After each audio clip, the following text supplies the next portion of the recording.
Hey guys, okay. Setting up my phone here on a new mount. We'll see how it works. Let me switch it over to windshield mode. There we go. Turn it a little bit, and then maybe how can I do this here? We need to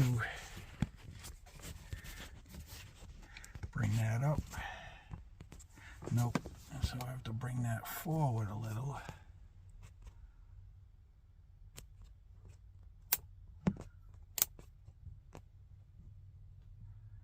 There we go. That should work, huh?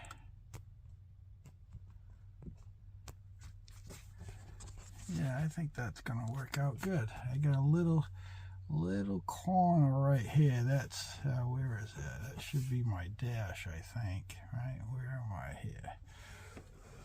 Oh no, that's the corner of the windshield. So if I go like that, there you go. Okay, so that will give you the wind. Right now I have a top over the front of my van. Keep it a little cooler in here. All right, so that might work. And then if I, whoops, now I have to readjust it to come up. Okay. Can we do it like that? Yeah, that'll work. You get to see the inside of my van over here.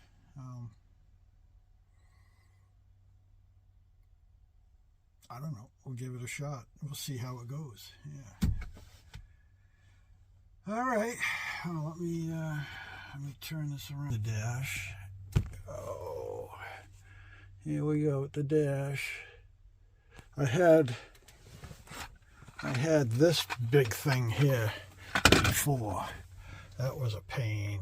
It was just too big, and I mean, it started the back of this thing right here. It's only plastic on a plastic ball, and I've had this now, what, 2 years, and when you go down the road, this here holder, it's not holding tight, and the phone is turning and turning. So like after a couple of hours on the road, the phone is like this on an angle. So I think it was time to upgrade. And this one here, these are these new ones. They're these rings, and they charge the back of the phone automatically. So you just take the phone and you put it up against the ring, and it's a magnet. It actually holds the phone and it charges at the same time. So it's a ring, and then there's a ring on the phone which is magnetic. And in the ring, the diameter of the ring is only like maybe 3/16, a little more than a little between an eighth and a quarter. So yeah, 3/16. So if you move it just a little bit, it just separates the magnet. So it's not like one huge magnet.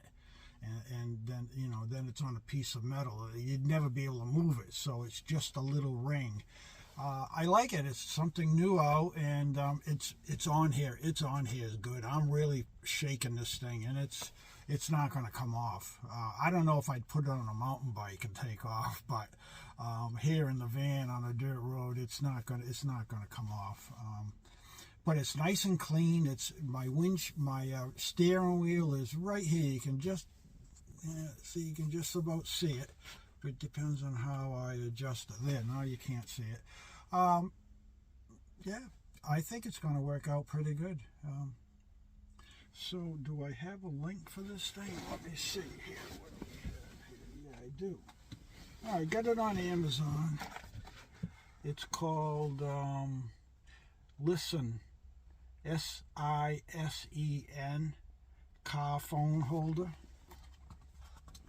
Oh, where are we here? Hey. There we go. Well, it's backwards. Let me.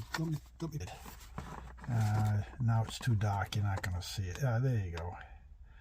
Listen. And then on the back, here's the information on the back.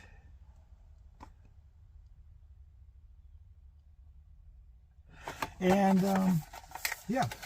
Oops. yeah, so this is another new little mod. I'm always modifying things. This is going to make my life a little better. It's really not impeding on my windshield at all. I can see fine. And the phone's a little closer, so I can read the street when I have it on map mode, especially if I have it in on-off, looking for stealth sites. I can now read the names on the roads. I don't, because my phone is much closer. It's right about here where the steering wheel is. So I'm not squinting and, you know, taking my eyes off the road. I mean, the road is right here in front of me. Now I'll be able to watch the map to get to my stealth sites that I have marked on off. It'll make it a little easier. Instead of having, I was going to put my 12-inch tablet over here on right off my console. Let me show you what I did here, and I still might do that. See this here, my tablet, this here expands. So my tablet can go in here. So if I am off in the back country, let's say I'm going to Maine to do the North Woods here in early summer, late spring, early summer, I'm going to have my 12-inch here and my tablet, and I'll have that on-off app. And because that's a large area, and I want to see where these roads are going, if they're going to a dead end, if they're going to a lake or something, so I'll be able to see it on my screen here. But yeah, I have this here. I got this on Amazon. It's just a mount that goes in the cup holder. It comes up, so this whole arm comes forward. This thing right here tilts back and forth, plus you can swing it. So yeah, it works out pretty good. And then your tablet just goes right. This is made for a tablet. So this thing gets really big. You could put like a 12-inch tablet in here, I believe. So that's good. And then I have my power for my cords are right here. They could just plug right in there for the tablet to keep that powered up. And then while you're here, get the lighting right. Come on, what's going on here? Here we go. So that's my, for all my outdoor lighting. That's my wireless control for all my lights. That's my bubble leveler for side to side. I think I've showed you that before. When I pull into a stealth site, I look for that to go side to side. And then over here on the door, where is it? Right here. I have another one, another bubble, which shows me front to back. So I just between these two levelers, I don't have to get out of my seat. I get it the best I can. If I'm within a couple of inches, I'm fine with that. You know, I just want my head to be a little bit higher. I don't want to have my head down when I'm sleeping in the back. I don't want the blood rushing down on my head. I'd rather have it the other way. Although I guess I could just reverse, put my head on the high side. But for some reason, I'm into a pattern, and I like my head on the driver's side with my feet on the passenger side. But, so anyway, getting back to the levelers here, that's how I do it. And I don't have to get out of the van. I mean, I just keep backing up. You know, when I pull in, I kind of know where the little hump is or where the valley is. And after a couple of times, you know, all right, I need to straddle this or that. And you get the van really close. But none of this getting in and out, moving it 3 feet, getting out to check it. You just do it with these two bubbles. Super, super easy. And they don't interfere with anything. They look pretty good on my door and on the dash here. So, all right. Anything else I need to show you while I'm here? Oh, we have a little bee. This is one of our little pets in the Florida area. Around here we go. Looking. Oh, let me see if I can zoom in. Can I zoom in? Oh, yeah. Here we go. No, I guess I can't. I don't know why. Oh. There he is. Yeah, he's looking to make a nest, but this isn't going to work for him. Oh, and here's my little saying. Today's adventures are tomorrow's memories. I just got that I needed something for over that door, and I have 3 more coming for the outside to hang on the table. I'll show you those when they eventually show up. Just a little something to get my day started, motivate me in the mornings when I'm about ready to head out the door. I'll have that in front of me. Yeah. Okay, I can't think of anything else. Just a little quick video. It's been a while since I've been on here. I've had a lot personally going on. I mean, a lot. But I'm not. That's my issue. Getting ready. We have a couple of big trips coming. I'm hosting a van gathering here. I think we're gonna have about 20 vans here on my little ranch here in Florida. So that's coming up. We'll see. Maybe I'll video it, or maybe I'll just keep it private. And then we're going to the big trip this year. We're going to the North Woods of Maine. We're going to go and play around and hunt for the ghost train, the ghost train of the Northwest Woods of Maine.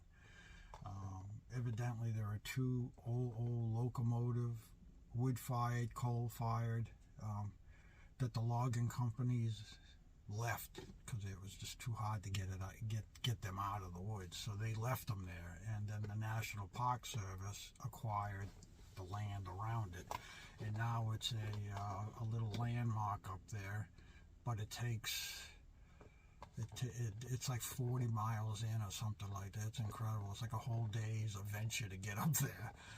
And then from there, there's hundreds and hundreds of miles, logging roads, fire roads, and there are established campsites up there, dispersed camping. It's a little expensive.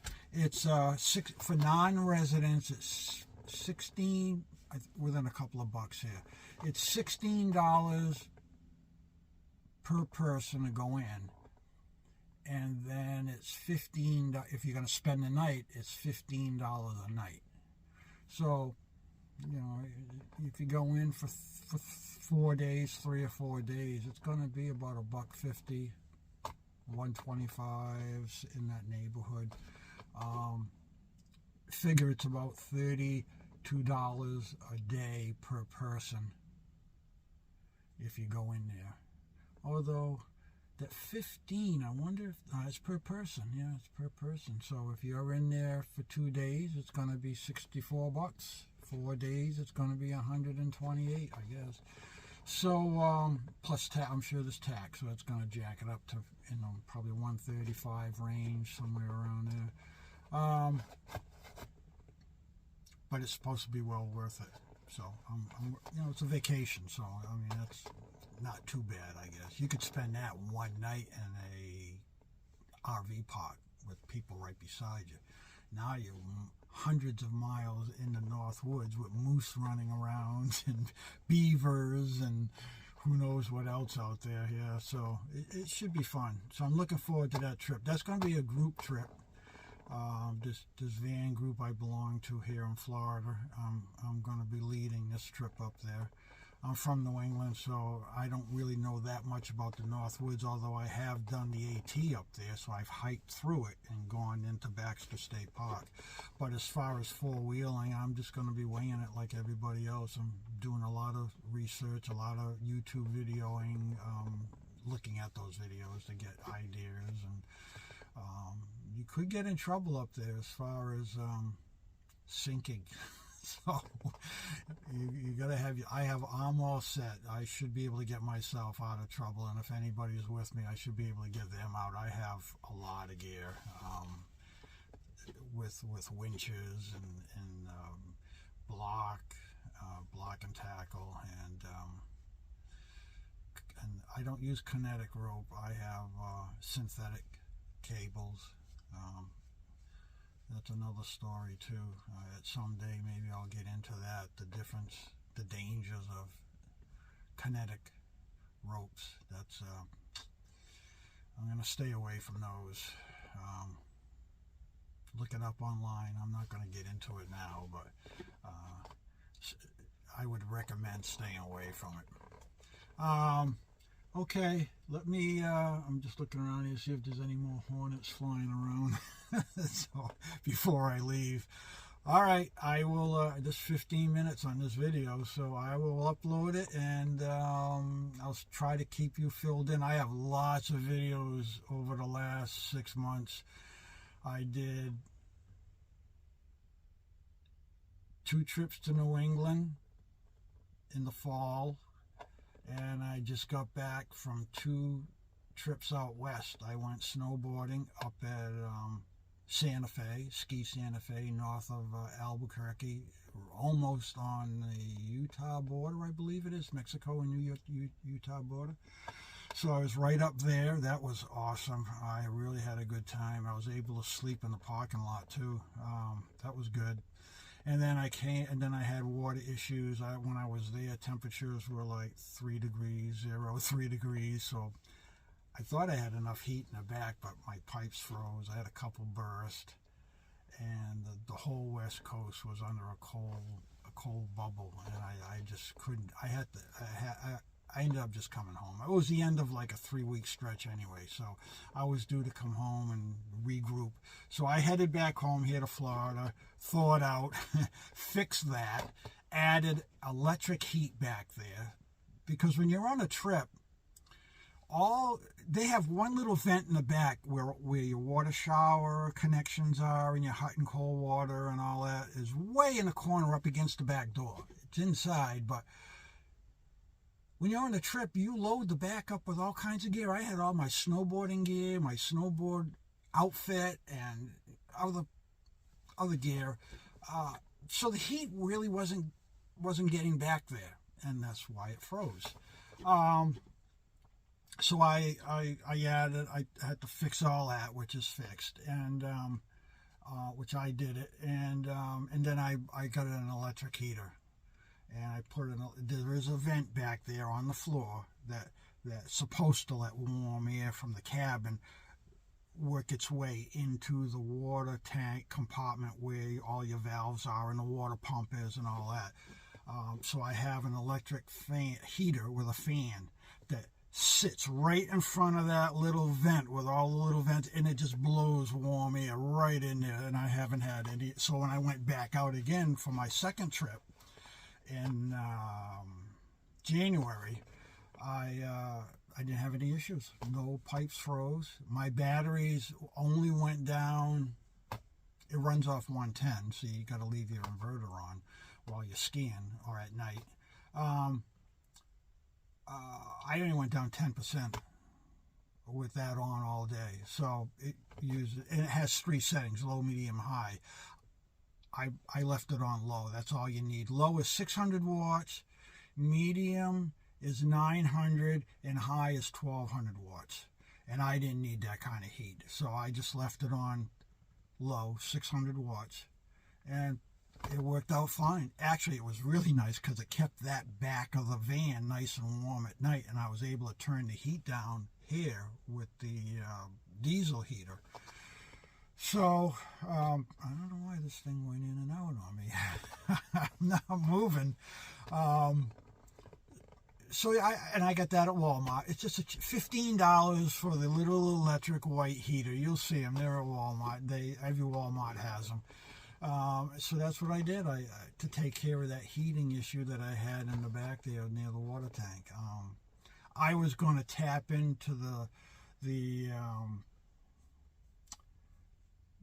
fluid that the heater operates, glyco fluid. I was going to tap into that and run a line back along the hot water tank, and I was going to order another rear blower with the heat radiator, but this almost $600 for that, 500 and change. So I said, no, I'm not spending that kind of money. So I fixed it for $15 with the electric heat. A lot easier, yeah. So just a tip for you: if you go out in the winter, get yourself an electric heater. And if ever your heater goes out and the diesel heater goes out, now you have backup.